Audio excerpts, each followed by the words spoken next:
বাইরে থেকে বহিরাগত বেশ কিছু সমাজবিরোধী এবং কিছু বাইরে বহিরাগত মানুষদের নিয়ে তারা এসে এখানে যে মিছিলটা করলেন, আমরা মনে করি শান্ত বাংলাকে এবং শান্ত বরানগরকে তারা অশান্ত করবার চেষ্টা করছে।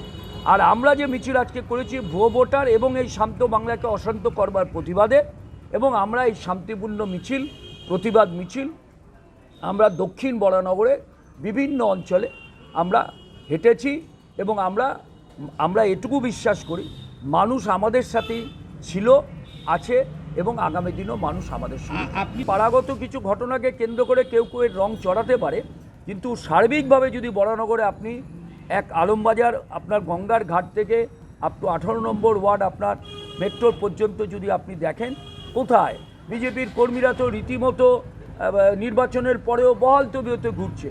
কেউ বলতে পারবে কারোর উপর কোনো মারধর কিছু হয়েছে বা কেউ হসপিটালাইজ হয়েছে? বলতে পারবে না।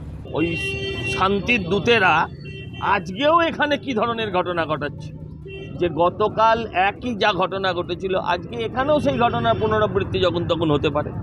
এটা অত্যন্ত দুর্ভাগ্যজনক। পশ্চিমবঙ্গটা আর পশ্চিমবঙ্গের ভেতরে নেই, মনে হচ্ছে আমাদের বেঁচে থাকার কোনো অধিকারই আর বোধহয় নেই। আগামী 26-এর আগে এদেরকে সাফ করে দিতে হবে।